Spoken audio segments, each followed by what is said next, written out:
ठीक है भाई, आज इस जीके के लाइव सेशन में बात करेंगे राज्यसभा के बारे में। किसके बारे में बात करेंगे? राज्यसभा। आज हमारा टॉपिक चल रहा था राज्यसभा। हेडिंग डालना राज्यसभा। पिछली क्लास में हमने बात की थी, मैं एक बार वापस आपको रिवीजन के तौर पे बता देता हूं। कल की क्लास में हमने क्या पढ़ा था, इससे पॉलिटिकल साइंस की क्लास में। कल की क्लास में हमने पहले तो बात की महान्यायवादी के बारे में, है ना, महान्यायवादी, अटॉर्नी जनरल। संविधान के आर्टिकल 76 में ध्यान रखना, महान्यायवादी पद का उल्लेख है। महान्यायवादी की नियुक्ति कौन करता है? नियुक्ति करता है राष्ट्रपति। महान्यायवादी अपने पद का त्याग पत्र किसे देगा? त्याग पत्र भी किसे देता है? राष्ट्रपति को। ध्यान रखना, नियुक्ति और त्याग पत्र दोनों ही याद कर लेना, राष्ट्रपति। आपसे पूछ ले कि महान्यायवादी का कार्यकाल कितना होता है? कार्यकाल राष्ट्रपति के प्रसाद पर्यंत। उसके बाद में हमने बात की थी महान्यायवादी का पद क्यों होता है, क्योंकि एक सरकारी वकील होता है। क्या होता है? सरकारी वकील। केंद्र सरकार को ध्यान रखना, कोई भी विधि से संबंधित, कानून से संबंधित कोई भी जानकारी लेनी हो तो किसे लेगा? महान्यायवादी से। भारत के पहले महान्यायवादी कौन थे? शीतलवाड़ जी। और वर्तमान में कौन है? वेंकट रमणी। ठीक है ना। उसके बाद में हमने बात की थी कि महान्यायवादी राज्यसभा और लोकसभा में बोल सकता है, अपने विचार विमर्श रख सकता है, लेकिन मतदान देने का अधिकार नहीं है। ये 5 मिनट लगे हैं रिवीजन करने के लिए। उसके बाद में हमने बात की थी किसके बारे में? बात की थी हमारी संसद के बारे में। किसके बारे में? संसद में। वापिस बता देता हूं, संसद, ध्यान रखना, संसद के अंग कितने हैं? अंग यानी भाग कितने हैं? अरे भाग 3 है, ध्यान रखना, है ना। भाग 1 तो है राष्ट्रपति,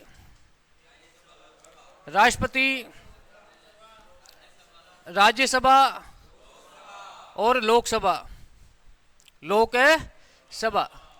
ठीक है ना, ध्यान रखना। आपसे पूछ ले संसद के अंग कितने हैं? 3। और आपसे पूछ ले संसद के सदन कितने हैं? सदन कितने हैं? सदन कितने हैं? 2। सदन कौन कौन से? लोकसभा और राज्यसभा। ठीक है ना। संविधान में संशोधन कौन करती है? हमारी संसद। संविधान में संशोधन कौन करती है? हमारी संसद करती है। संविधान में नए कानून कौन जोड़ती है? हमारी संसद जोड़ती है। ठीक है ना। नए कानून बनाना हो, संविधान में संशोधन करना हो, ये काम कौन करती है? संसद। उसके बाद में बात करें, हमने बात की थी कि हम बात करेंगे संसद के जो 2 सदन है, राज्यसभा और लोकसभा। तो हमने कल पिछली क्लास में राज्यसभा के बारे में कुछ बेसिक बातें की थी। राज्यसभा का उल्लेख है संविधान के अनुच्छेद, याद रखना, अनुच्छेद 80 में। राज्यसभा की संरचना किसमें? आर्टिकल 80 में। ठीक है ना। अब ध्यान रखना, राज्यसभा के बारे में बात करें तो राज्यसभा में अधिकतम सदस्यों की संख्या कितनी हो सकती है? एक तो बात करें अधिकतम सदस्य कितने हो सकते हैं? 250। ठीक है ना। और वर्तमान में सॉरी है ना, वर्तमान में कितने हैं? वर्तमान में सदस्य है 245। ठीक है ना। सीधे प्रश्न आएंगे, यहां से घुमा करके प्रश्न नहीं आएंगे कि भाई राज्यसभा में अधिकतम सदस्यों की संख्या कितनी हो सकती है, वर्तमान में कितनी है। अब मेरी बात सुनो, हमने बात की थी कि जो ये 250 है, इसको हम 2 भागों में बांट देते हैं। कितने भागों में? 2 भागों में। एक तो ध्यान रखना मनोनीत सदस्य, ध्यान रखना कितने हैं? 12। कितने हो सकते हैं? 12। और निर्वाचित कितने हैं? निर्वाचित कितने हैं? 238। Very good. अब इस 238 को हम कितने भागों में बांटेंगे? 2। एक तो राज्यों से कितने हैं? कितने हैं? 230 और यूटी से कितने हैं, कितने हैं 8। यहां तक हम पिछली क्लास में पढ़ चुके हैं और यहां तक कोई प्रॉब्लम है नहीं है ना, वेरी गुड, ठीक है ना। निर्वाचित सदस्य और मनोनीत सदस्य, ठीक है ना। उसके बारे में आज अभी हम बात करेंगे जो वर्तमान स्थिति है राज्यसभा के सदस्यों की, उसके बारे में बात करेंगे। वर्तमान में कितने सदस्य हैं, कितने 245 सदस्य, कितने भाई 245 सदस्य। अब 245 में से जिसको भी हम कितने भागों में बांटेंगे, 2 भागों में। इसको भाई लिख लो, है ना, इसको भी 2 भागों में बांटेंगे। 12 सदस्य क्या है, मनोनीत, 12 सदस्य मनोनीत।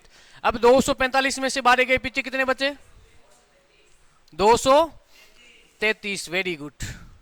निर्वाचित सदस्य कितने हैं वर्तमान में, निर्वाचित सदस्य कितने हैं, 233, कितने हैं 233। अब 233 को भी हम कितने भागों में बांटेंगे, 2, वेरी गुड। कितने भागों में बांटेंगे, 2 भागों में बांटेंगे, है ना। मैं आपसे पूछ लूं वर्तमान में केंद्र शासित प्रदेश से कितने हैं, कितने हैं 8, ठीक है ना। 233 में से 8 तो केंद्र शासित प्रदेश से है और पीछे कितने बचे, मेरी बात सुनो, ये तो है राज्यों से, राज्यों से और यूटी, यूटी का मतलब है भाई केंद्र शासित प्रदेश। अब 233 सदस्य निर्वाचित होते हैं वर्तमान में, ठीक है ना।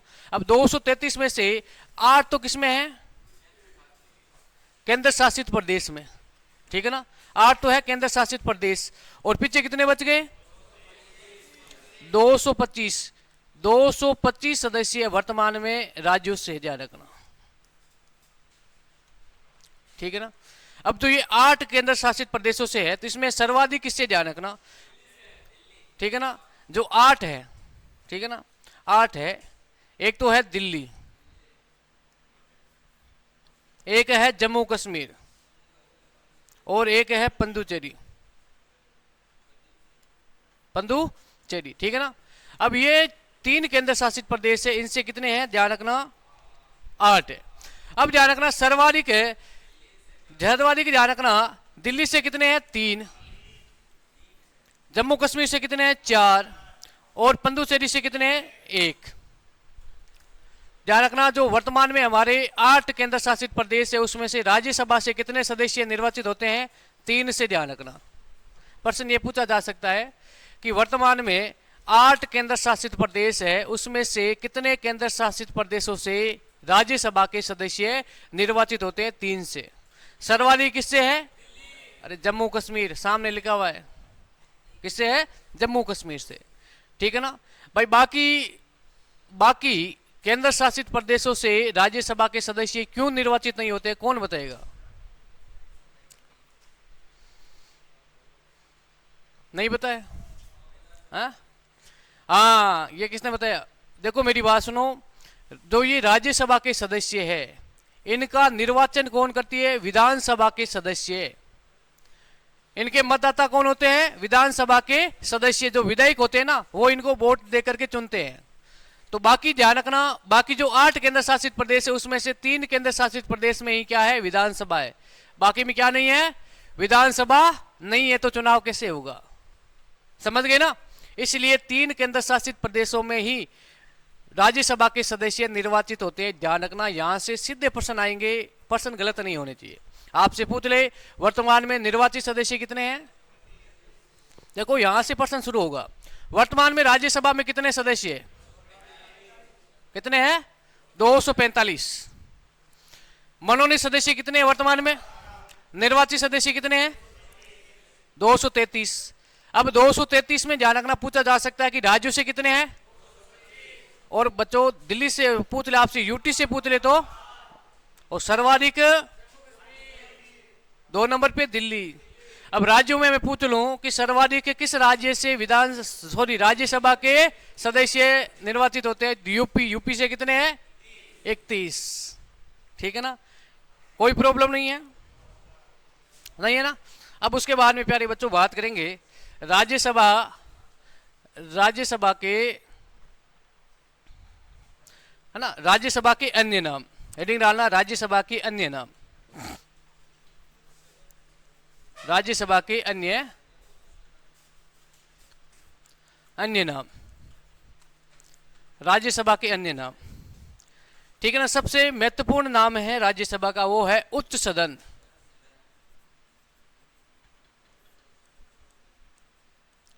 उच्च सदन। प्रश्न क्या पूछा जाएगा कि वर्तमान में संसद के किस सदन को उच्च सदन कहा जाता है? तो राज्यसभा को। राज्यसभा को क्या कहा जाता है? स्थायी सदन। स्थायी सदन, क्योंकि राज्यसभा कभी भी भंग नहीं होता है, ध्यान रखना। उसके बाद में बात करें 3 नंबर पे, तो वरिष्ठ सदन, वरिष्ठ जनों का सदन।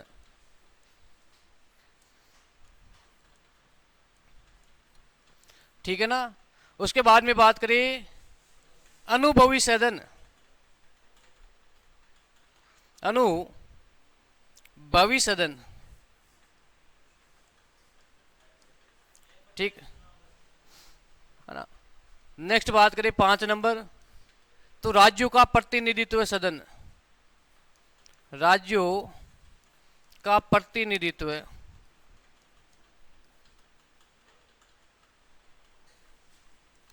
प्रतिनिधित्व सदन। ठीक है ना।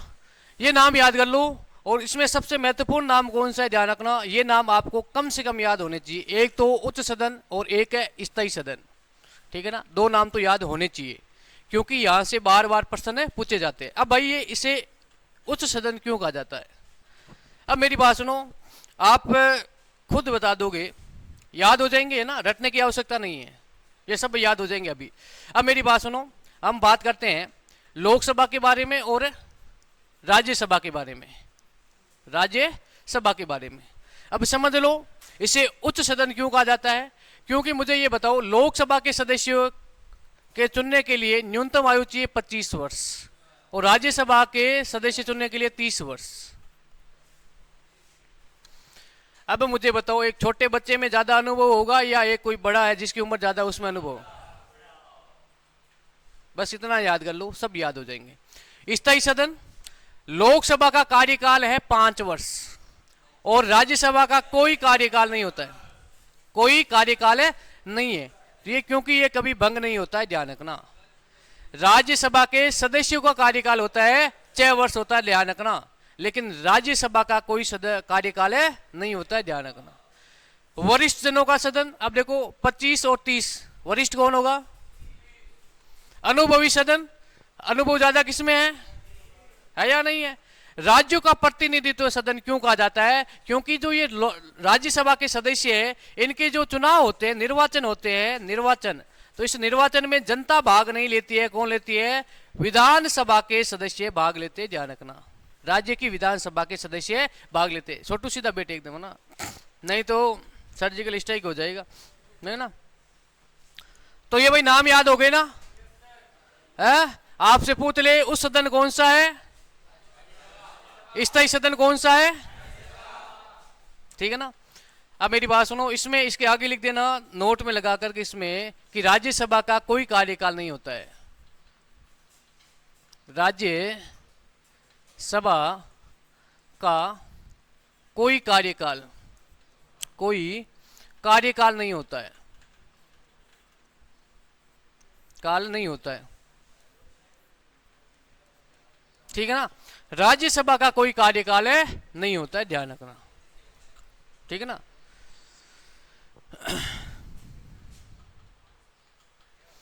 नेक्स्ट लिखना राज्यसभा के सदस्यों का कार्यकाल, सदस्यों का कार्यकाल,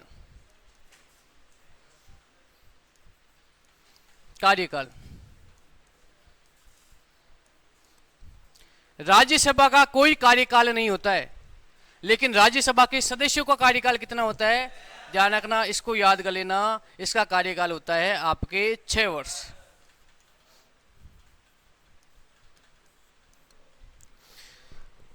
ठीक है ना। अब समझना भाई राज्यसभा के सदस्य प्रति 2 वर्ष के बाद में कितने सदस्य? 1/3 सदस्य। प्रति 2 वर्ष के बाद में राज्यसभा के 1/3 सदस्यों का कार्यकाल क्या हो जाता है? पूरा हो जाता है। कार्यकाल क्या होता है? समाप्त होता है। भाई ये एक चक्कर है, ठीक है ना। अभी वर्तमान में मेरी बात सुनो, वर्तमान में राज्यसभा में कितने सदस्य हैं? 245। अब वाद नहीं भाई है ना। अभी वर्तमान में 2025 चल रहा है। कितना चल रहा है? 2025। अब मेरी बात सुनो, जो कुल सदस्य है वर्तमान में, उसके 1/3 सदस्यों का कार्यकाल 2 वर्षों के बाद में क्या हो जाता है? समाप्त हो जाता है। कैसे हो रहा है मैं समझा रहा हूं। अब 2025 में वर्तमान में ध्यान रखना कितने सदस्य हैं? कितने हैं? 245। अब ध्यान रखना आगे 2027, 2 साल हो गए या नहीं हो गए? तो मुझे ये बताओ 245 के 1/3 कितने होते हैं? कितने होते हैं? 82 सदस्यों का क्या हो जाएगा? कार्यकाल यहां पे समाप्त हो जाएगा। नहीं आ जाएंगे यहां पे, है ना। यहां पे 2027 में 82 सदस्य नहीं आ जाएंगे। फिर ध्यान रखना 2029 में भाई 2 साल हो जाएंगे। फिर ध्यान रखना 82 सदस्य वापिस नए चुन के आ जाएंगे। फिर ध्यान रखना इनका कार्यकाल कितना हो जाएगा? 2 साल ही होगा। फिर ऐसे करते करते ये चक्कर घूमेगा और इसीलिए राज्यसभा कभी भंग नहीं होती है। ध्यान रखना राज्यसभा के सदस्यों का कार्यकाल पूरा होता है, ठीक है ना। एक नोट लगा के लिखना, नोट नोट लिखना। राज्यसभा एक स्थायी सदन है। राज्यसभा एक स्थायी सदन है। एक नोट में लिखना भाई, राज्यसभा लिख ले, लिखेगा नहीं। राज्यसभा एक स्थायी सदन है, कभी भंग नहीं होता। राज्यसभा स्थायी सदन है, कभी भंग नहीं होता, लेकिन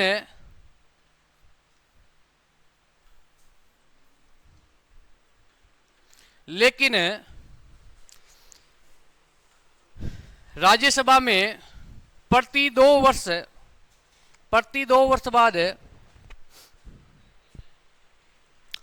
प्रति 2 वर्ष बाद कुल सदस्यों का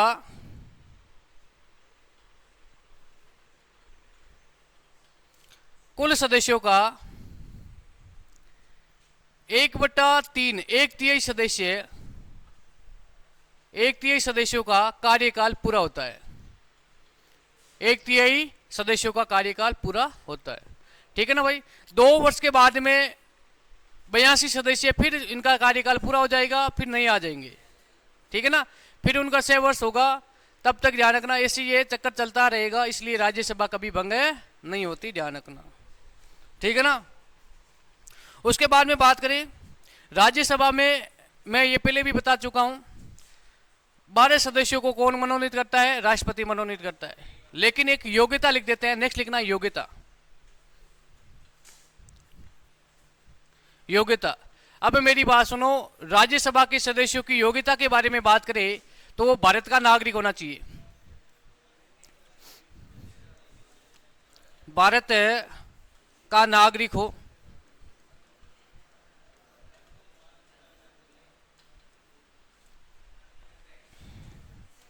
ठीक है ना। सबसे महत्वपूर्ण है न्यूनतम आयु। न्यूनतम आयु कितनी होनी चाहिए? 30 वर्ष। यह सबसे महत्वपूर्ण है, ध्यान रखना। न्यूनतम आयु कितनी होनी चाहिए? 30 वर्ष होनी चाहिए, ठीक है ना। और बात करें, है ना, और बात करें किसी लाभ के पद पे ना हो, पागल दिवालिया नहीं होना चाहिए। लेकिन सबसे महत्वपूर्ण बात क्या है? न्यूनतम आयु याद कर लेना। न्यूनतम आयु यहां से प्रश्न पूछने की संभावना है 30 वर्ष, ठीक है ना। इसको इंपोर्टेंट करके लिख देना। बाकी योग्यता सब आपको पता है, बाकी सेम है भाई, सेम योग्यता है। न्यूनतम आयु ध्यान रखना। आगे बात करेंगे लोकसभा के सदस्यों की योग्यता और राज्यसभा के सदस्यों की योग्यता सेम है, लेकिन यहां पर अंतर है एक। न्यूनतम आयु कितनी होनी चाहिए? 30। भाई कम से कम आयु कितनी होनी चाहिए? 30 वर्ष होनी चाहिए, ध्यान रखना। कितनी? 30 वर्ष होनी चाहिए, ध्यान रखना। ठीक है ना? शपथ कौन दिलाएगा? नेक्स्ट लिखना शपथ।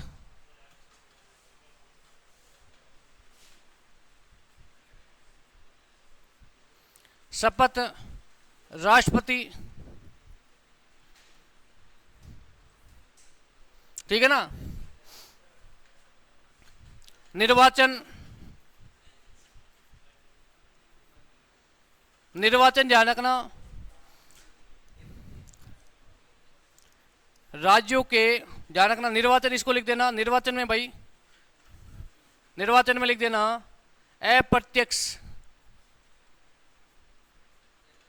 अप्रत्यक्ष है ना, राज्यों के विधान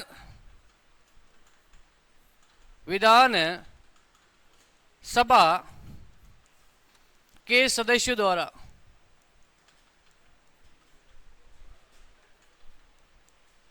द्वारा किया जाता है।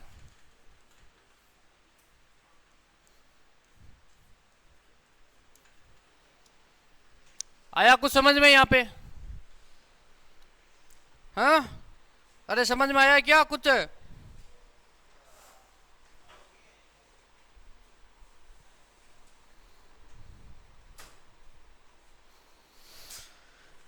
अड़ंगा समझ में आया क्या? नहीं आया? मेरी बात सुनो, समझ लो। वर्तमान में राज्यसभा में सदस्य कितने हैं? 245। निर्वाचित सदस्य कितने हैं? 233। हाँ, खड़ा हो। वर्तमान में राज्यसभा में मनोनीत सदस्य कितने हैं? हाँ,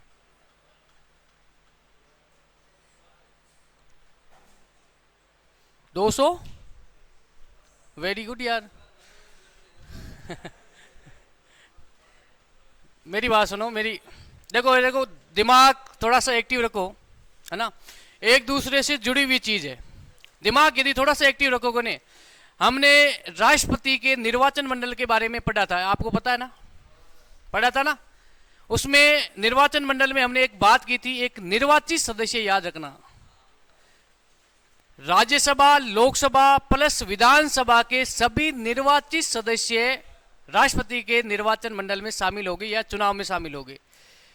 राज्यसभा में क्यों निर्वाचित शब्द क्यों आया? क्योंकि राष्ट्रपति 12 सदस्यों को राज्यसभा में क्या करता है? मनोनीत करता है। और पहले यह प्रावधान था 2019 से पहले, राष्ट्रपति लोकसभा में 2 सदस्यों को क्या करेगा? मनोनीत करेगा, आंगल भारतीयों को। तो इसलिए ध्यान रखना, सभी सदस्य राष्ट्रपति के निर्वाचन मंडल में शामिल नहीं होते, निर्वाचित सदस्य ही शामिल होते। अब मेरी बात सुनो, यदि राष्ट्रपति का चुनाव हो गया, मैं राष्ट्रपति पे इसलिए आ गया था क्योंकि इससे संबंधित है। यदि राष्ट्रपति का चुनाव हो गया तो भाई राष्ट्रपति के चुनाव में भाग कौन लेते हैं? लोकसभा के सभी निर्वाचित सदस्य। वर्तमान में लोकसभा में कितने सदस्य हैं? राज्यसभा में कितने हैं? कितने हैं? 245 सदस्य है वर्तमान में राज्यसभा में, और प्लस विधानसभा, ध्यान रखना, विधानसभा के सभी निर्वाचित सदस्य 28 राज्य प्लस है जो आपके, अरे 8 केंद्र शासित प्रदेश में विधानसभा है क्या? 3 विधानसभा है, ध्यान रखना, केंद्र शासित प्रदेश में। और उसमें ध्यान रखना, पुडुचेरी और दिल्ली के ही विधानसभा के सदस्य भाग लेंगे।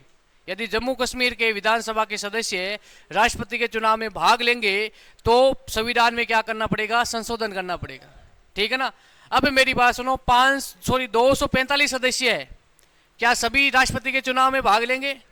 नहीं, क्योंकि इसमें से आप क्या करोगे? माइनस कितने करोगे? -12, है ना? मतलब पीछे कितने? 233 सदस्य ही भाग लेंगे, क्योंकि निर्वाचित कितने हैं? 233। मनोनीत कितने हैं? अरे मनोनीत का मतलब ये होता है, राष्ट्रपति है ना, उनके नाम की घोषणा कर देता है, इनके चुनाव नहीं होते, ध्यान रखना। समझ गए? नीचे बैठ।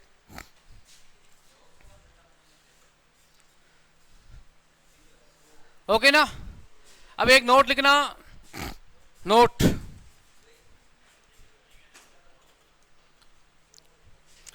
राष्ट्रपति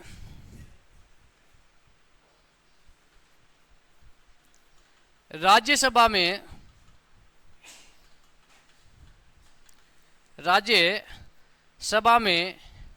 अनुच्छेद अनुच्छेद कौन सा है भाई? राज्यसभा की संरचना किस आर्टिकल में है?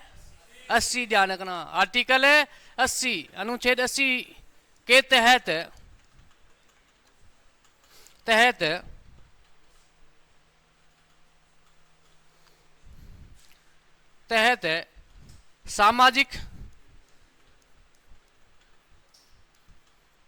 सामाजिक कितने क्षेत्र है?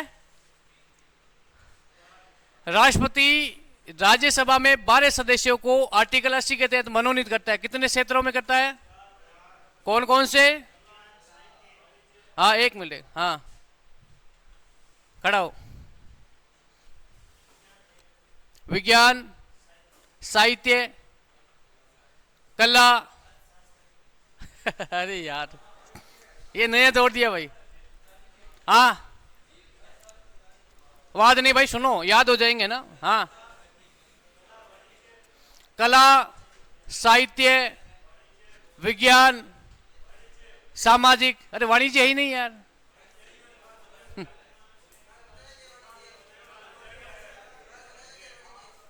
कल मैंने क्या क्या बताया, याद है क्या? हाँ, पूरी चीज। मेरी बात सुनो, विज्ञान और वाणिज्य एक ही है, ठीक है ना, ये बात याद रख लेना। और 4 क्षेत्र है, उसमें एक तो है सामाजिक, एक है कला, ध्यान रखना, कला का मतलब क्या है? जो है ना, हमारी सेंस करती है ना। और विज्ञान, और एक है साहित्य। साहित्य में मेरी बात सुनो, अभी वर्तमान में हमारे संविधान में अनुसूची 8 में 22 भाषा है, तो 22 भाषा में किसी भी साहित्य क्षेत्र में, ध्यान रखना, राष्ट्रपति सदस्य को मनोनीत कर सकता है, ठीक है ना। तो ये 4 क्षेत्र याद कर लेना। एक तो है सामाजिक, ठीक है ना, सामाजिक, और 2 नंबर पे है कला, ठीक है ना, कला। 3 नंबर पे क्या है? विज्ञान। भाई इसको क्रम से याद रखो तो भी अच्छी बात है, नहीं अपने हिसाब से कर लो। और 4 नंबर पे है साहित्य।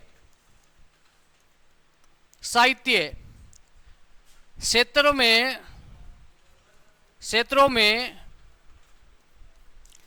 12 सदस्यों को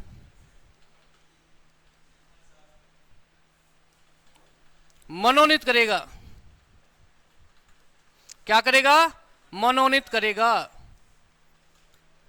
अब क्या होता है, देखो मेरी बात सुनो, यदि आप एक अच्छे साहित्यकार हो और आप अपने साहित्य का विकास कर रहे हो, प्रचार कर रहे हो, आपकी जान पहचान हो गई थी, या आप सामाजिक क्षेत्र में समाज सेवा में अच्छा काम कर रहे हो, या आप विज्ञान क्षेत्र में अच्छा काम कर रहे हो, या आप ध्यान रखना कला क्षेत्र में काम अच्छा कर रहे हो, तो ध्यान रखना राष्ट्रपति आपको राज्यसभा का सदस्य मनोनीत कर सकता है, ठीक है ना।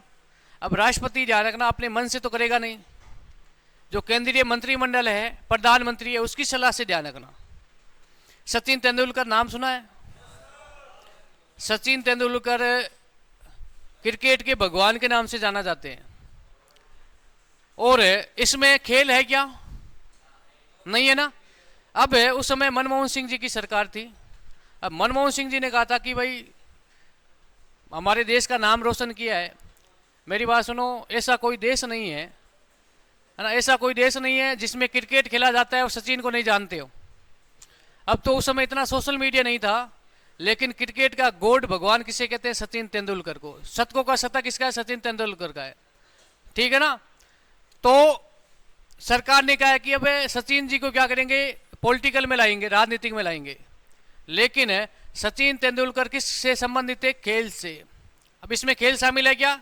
नहीं है, क्योंकि सचिन तेंदुलकर को सामाजिक क्षेत्र में राज्यसभा में क्या किया गया है?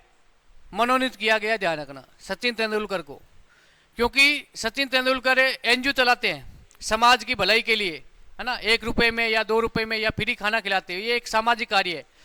गौतम गंभीर है, नाम सुना है? दिल्ली में आलीशान खाना खिलाते हैं 1 रुपए में, 1 रुपया लेते हैं और अच्छी अच्छी तरीके की क्वालिटी के, आप ऐसी 5 स्टार होटल में खाना नहीं वैसा खाना खिलाते हैं। तो ये सामाजिक क्षेत्र में अच्छे काम करोगे तो भी आपको ध्यान रखना राष्ट्रपति क्या करेगा, राज्यसभा में सदस्य बना सकता है।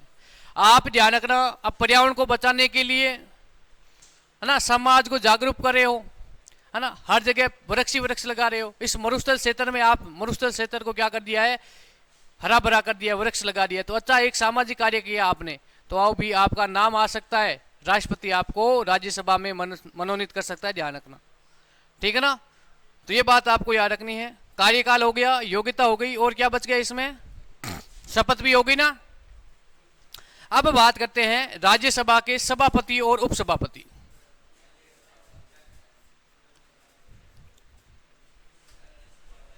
सभापति, ठीक है ना। राज्यसभा का सभापति ध्यान रखना कौन होता है, उपराष्ट्रपति।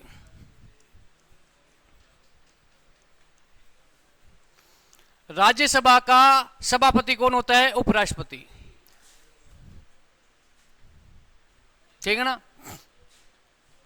अब मुझे बताओ राज्यसभा के सदस्यों का कार्यकाल कितना है, और राज्यसभा के सभापति का कार्यकाल, अपवाद है या नहीं है।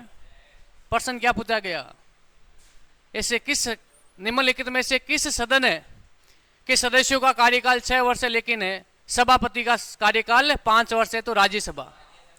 राज्यसभा का सभापति कौन होता है, उपराष्ट्रपति होता है, ध्यान रखना। क्या उपराष्ट्रपति राज्यसभा का सदस्य है, नहीं। फिर भी राज्यसभा का सभापति कौन होगा, उपराष्ट्रपति होगा, ध्यान रखना, यह बात सबसे महत्वपूर्ण है, ठीक है ना। अब इसमें लिख देना उपराष्ट्रपति, नोट भी लिख देना एक है, राज्यसभा का सभापति, राज्यसभा का सभापति उपराष्ट्रपति होता है।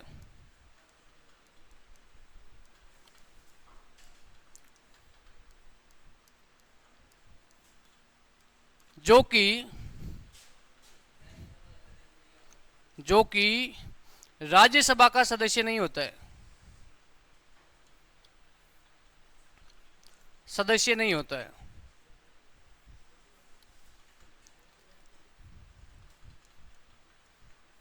ठीक है ना।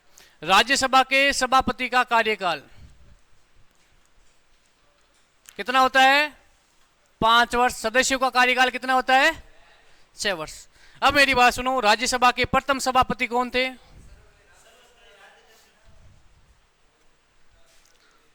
प्रथम सभापति,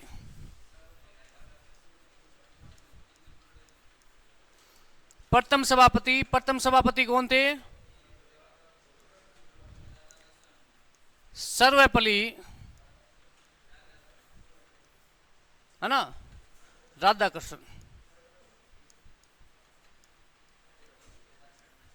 डॉक्टर सर्वपल्ली राधाकृष्णन। वर्तमान में कौन है,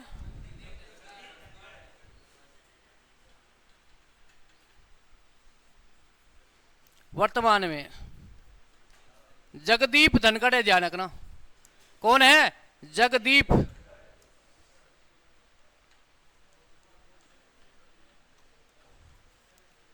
जगदीप धनखड़, जगदीश नहीं है, जगदीप धनखड़ है, ध्यान रखना, ठीक है ना, जगदीप धनखड़।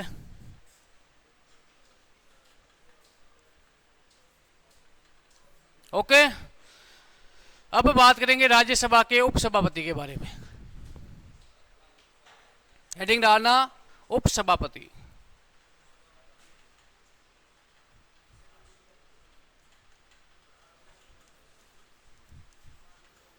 राज्यसभा का उपसभापति, ठीक है ना। अब राज्यसभा का उपसभापति कौन होगा, कौन बताएगा, हाँ, अरे कौन बताएगा राज्यसभा का उपसभापति,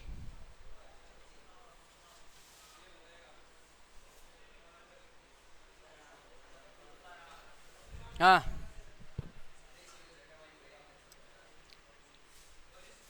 मेरी बात सुनो, वेरी गुड, सही बताया ना। अभी वर्तमान में ध्यान रखना, वर्तमान में राज्यसभा में कितने सदस्य हैं? 245। अब इसमें ध्यान रखना, केंद्र में सत्ता पक्ष पार्टी कौन सी है? सत्ता पक्ष पार्टी है बीजेपी, है या नहीं है? अब 245 में से सत्ता पक्ष पार्टी है बीजेपी, तो ध्यान रखना, अब 245 में से बीजेपी पार्टी अपने सदस्यों में से एक सदस्य को क्या बनाएगी? उपसभापति बनाएगी।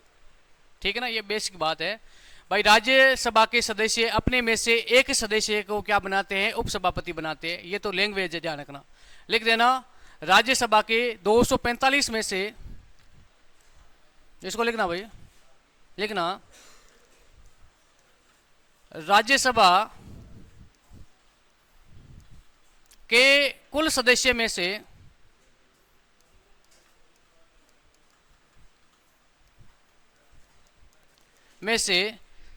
सत्ता पक्ष दल के एक सदस्य, राज्यसभा के कुल सदस्यों में से सत्ता पक्ष दल के राज्यसभा के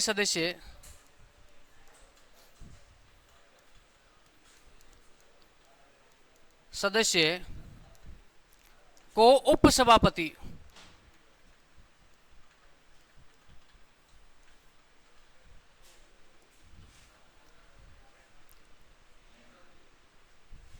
मनोनीत करते हैं।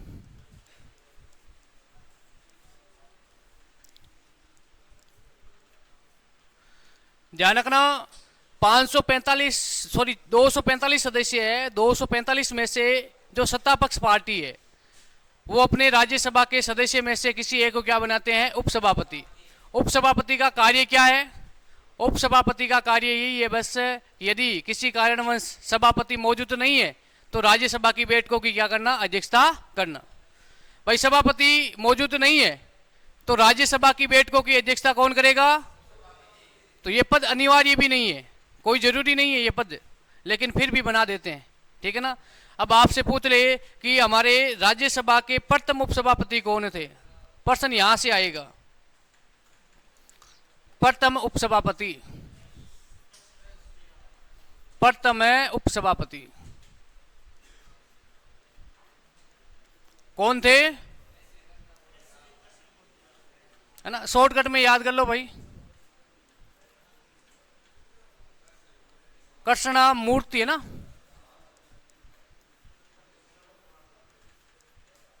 राय। ठीक है ना।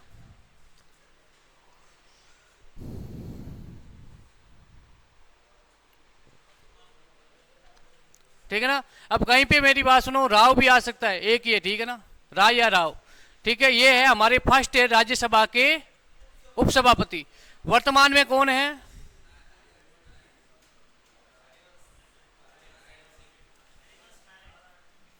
वर्तमान में कौन है? हरिवंश नारायण सिंह।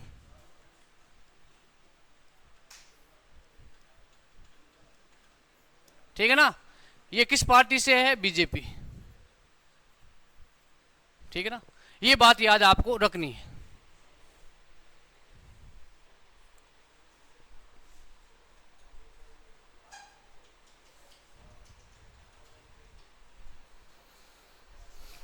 अब मेरी बात सुनो, 2 मिनट में लिख देना। सर्वाधिक राज्यसभा के सदस्य,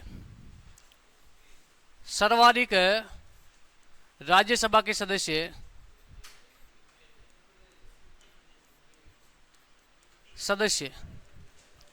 मेरी बात सुनो, सर्वाधिक तो है यूपी में। कितने हैं? 31। ठीक है ना, सर्वाधिक है यूपी में। 2 नंबर पे है महाराष्ट्र, है ना। 2 नंबर पे कौन है? MH, महाराष्ट्र। कितने हैं? 19। 3 नंबर पे कौन है? तमिलनाडु। Very good. कितने हैं? तमिलनाडु। कितने हैं? 18। ठीक है। 4 नंबर पे बिहार और पश्चिम बंगाल।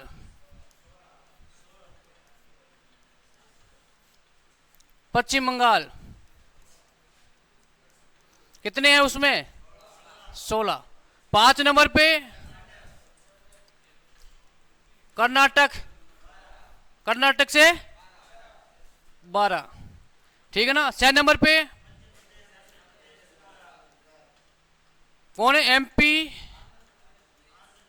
आंध्र प्रदेश, गुजरात, कितने हैं? 11। 7 नंबर पे राजस्थान,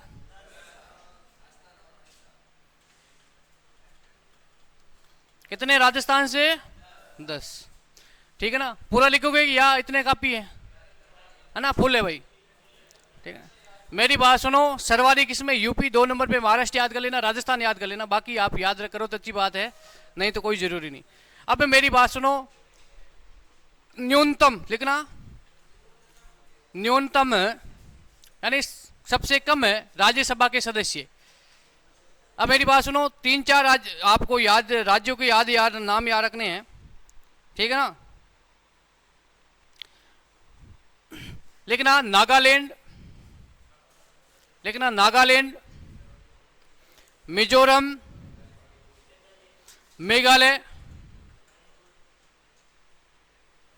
नागालैंड, मिजोरम, मेघालय, मणिपुर, मणिपुर, त्रिपुरा,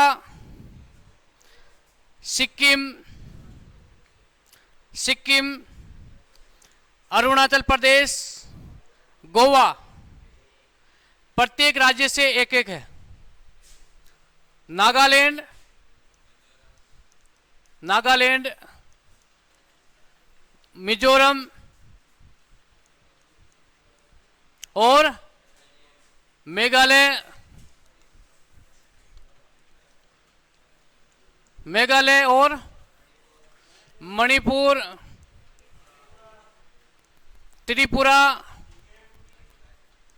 सिक्किम,